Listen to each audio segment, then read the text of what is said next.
Minsan ay nag-share ako sa Bible study na ang nag-attend ay 5 young people. Ang text na ginamit namin in discussion ay John chapter 20 verse 30 to 31. Sabi doon, marami pang mga himalang ginawa si Jesus na saksihan ng mga alagad na hindi nakasulat sa aklat na ito.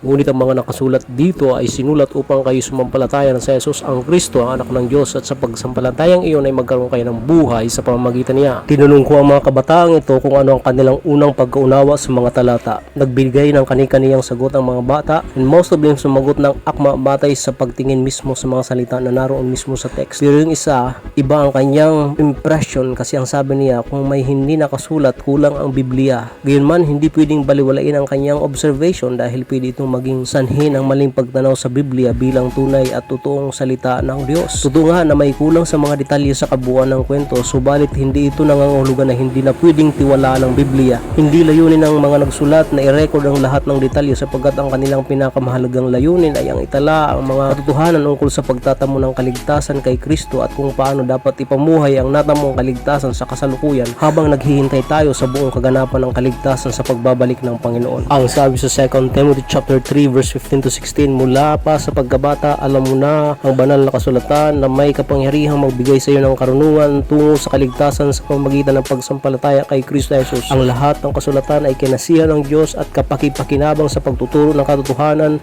sa pagsaway sa kamalian, pagtuwid sa likong gawain at sa pagsasanay para sa matuwid na pamumuhay. Bagamat ang Biblia ay may kunting pagbanggit sa sensya, sa matematika, sa panitikan, sa sining, sa inhenyero, sa arkitektura at iba pa, hindi ito nagbigay ng malawakang discussion sa mga bagay nito. Bakit?